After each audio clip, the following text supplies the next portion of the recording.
What a game. What a game. The saga continues for your boy, Uncle Mo. They try to get him out of there. 100%. Like, first half, I thought that's it. He's done. So they try and get him out of there. But I think the theme of this post-match analysis is, have the players really given up on Mourinho? Because that is what the theory was, and the narrative that I even bought into.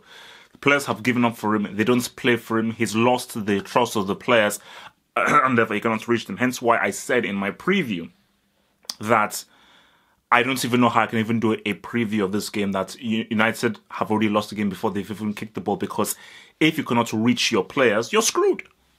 If you can't reach your players, you're fully screwed. So in that first half, you saw a couple of things. You saw the worst case scenario of them getting destroyed and embarrassed at home against a team that will be fighting by relegation.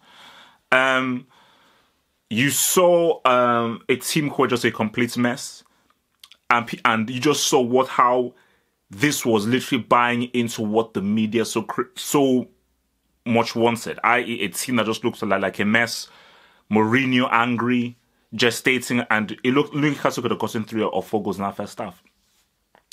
But you now saw what Mourinho does, because I'll get to the end. This doesn't change anything. Mourinho is still a bad fit for United, and they will not do well this season with Mourinho at the helm.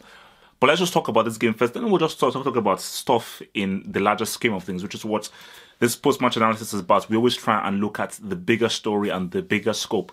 So specifically within this game, Mourinho made a big call. I'm going to take off Eric Bayer and put on Juan Mata in the first half. I think this was after about 20 to 25 minutes. I'm going to bring off Eric Bayer. I'm going to bring on Juan Mata. And when he did that, it was desperation, because he then put McTominay in defense, and he just saw how McTominay was suffering. And I think this is what I said when I was doing like a retrospective on the Liverpool AC Milan Champions League game. Halftime team talk. But the difference is this.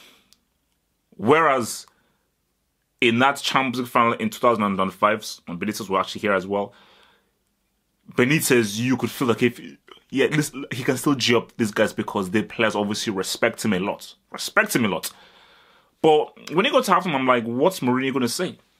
Are they going to listen to him? Because that first half bought into the narrative that they do not listen to Mourinho, that Mourinho has lost the players.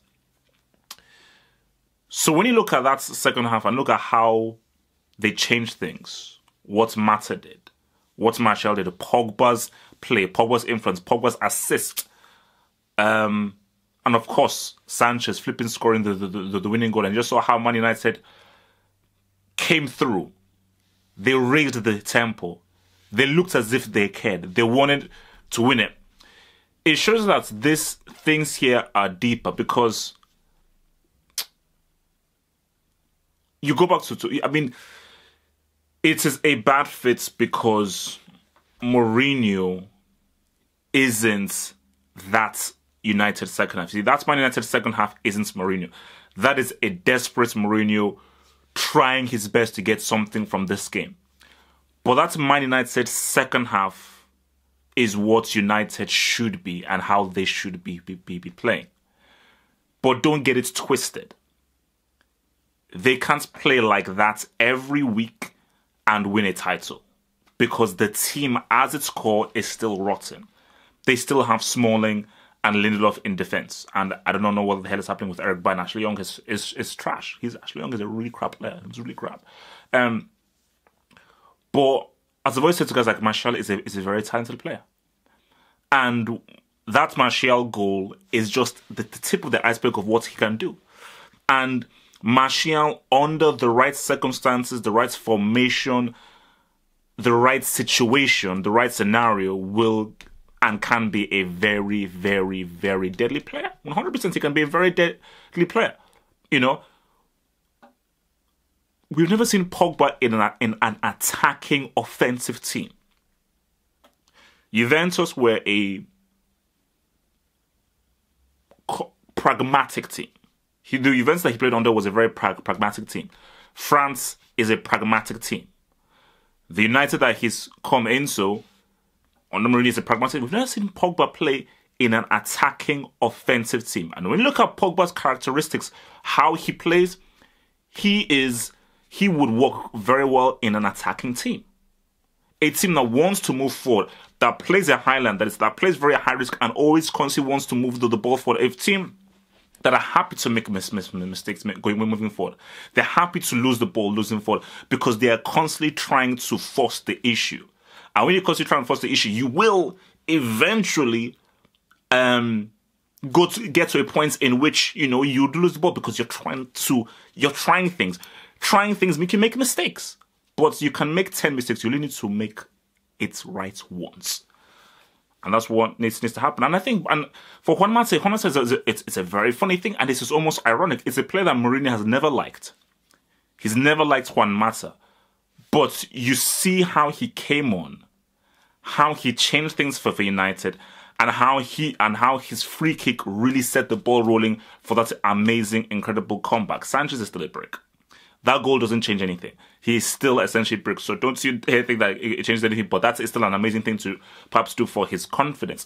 So the larger scheme of things is that for Ed Woodward, this was the worst thing that could happen for Ed Woodward. Because especially for the international break, because what Woodward wanted to happen was they lose the game, he's justified in sacking Mourinho, and they have an international break to try and think, regroup, and bring in a new manager. You can't sack him now. Because if you sack him now, you're the bad guy, Mourinho isn't. So Mourinho gets his money, and he's still the good guy, and Ed Woodward, you're the bad guy. Mourinho should have been sacked after the Derby County game. That's when he should have been sacked, really. After that Derby County game, that is when he should have been sacked. So sacking him now, I don't really know what does he do? Apart from make you look bad. But the issue is that he does it to be sacked because this game isn't going to exchange anything. Yes, it was an amazing, incredible comeback. An amazing comeback. It's Newcastle. At home. You're playing Newcastle at home, a team who will be struggling this season. So you're expected to beat them. And that's the thing. Because I do believe that this United team needs a new defense. I think Smalling, Young, Valencia are trash. All those three needs to be replaced. I still believe Bailly is a top defender. I still believe he's a top defender that perhaps just needs a different coach, different guidance. Maybe him and Mourinho are just not really working in, and it's just mentally he's not really in there. So psychologically, mentally, he's not really in it because trust me, if you have issues with your coach, it will permeate and it will affect your performance on the pitch. But I still think but yeah, I mean, Fred, I don't think is it. Sanchez ain't it, and Lukaku ain't it as well. He ain't it. Like, if this United team had 3 quality defenders, like a quality left back who could defend and move forward. Imagine if they had Alaba at left back, Carvajal at a right back. You had what's it called? Maybe like a Thiago Silva, or that's dude from Inter Milan. I've forgotten what his name is. That really young good defender. You have Perisic on one end of the wing, and you have maybe Lewandowski as a striker. With Pogba and Martial as well, it transforms the entire team. The entire team is transformed. Just 2, 3, 4 different kinds of players. It transforms the whole team. But I think the issue is that, yes, it was an amazing comeback. It doesn't change what the situation is.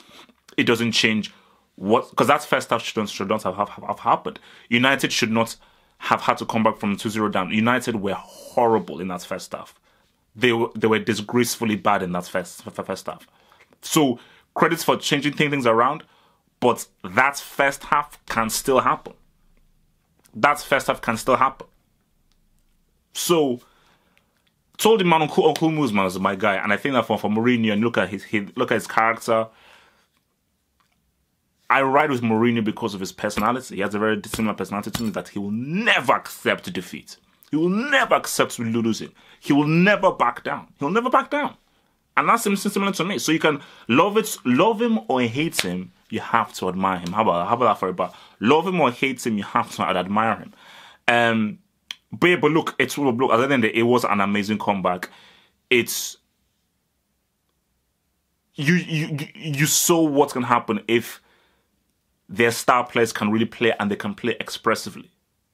So the issue it's a bit, makes it, for United to really get the best out of themselves right now with the players that they have, unless they want to keep Martial and Pogba, they have to bring in an attacking offensive coach. But that attacking offensive coach has got to be backed with the right kinds of players, and they have to attract top players. Football is still about the personnel and the guys that you have. If they want to compete with Man City, they need a whole new defense. They need a better striker, and they need better inside forwards. Simple as that. You know, so if they play like two strikers, they have like two quality inside forwards, and they have Pogba played, given the freedom to really attack and be used in a much more offensive manner, this United team are completely different. They're a completely different kind of team. You know, so we see what will happen. But I was happy for Mourinho. It would have been very harsh if he went out like that. If he got lubricated at home, that would be very harsh. Like if he went out like that, you know, he knows it's coming. He just wants to get paid. He just wants to get paid, but he knows it is coming. But unlike Conte, because people just end this, because people say that, oh, you're defending Mourinho now, but what about Conte? Well, how come you don't defend him? At any point did you see Conte gestate on the sideline? Did you see him scream and berate his players? Did you see him get pissed off? Conte was happy to see Chelsea lose because he just wanted that Champions package. Mourinho is not happy seeing United lose. Mourinho is not whining about, oh, I didn't get this player, I didn't get that player. He's still angry that he didn't get it, but he's like, no, I've got a reputation to keep. Yes, I didn't get my players, but my God, man, I don't want losses on my name, because it's still on my name. It's still soiling my legacy, and my legacy has been soiled by what has been a disaster of a season for United. So again, just to clear that up, it's not preferential treatment. You know, for Conte was happy sabotaging that team. Mourinho is a guy that you can see that, no, he wants to win with this team, but he knows that it can't happen. But if he's going to go down, he wants to at least go down respectfully. So again, for United, man, that what needs to happen. You need to get the right manager, but not only the right manager, you have to back him, because if you don't back the right manager, you're still back at flipping square one. Thank you for watching this video. Think about pledging and become a Half of Football Hot patron. Pledge an amount each month and gain access to exclusive videos from your boy, the Football Hot, for more analysis. Peace.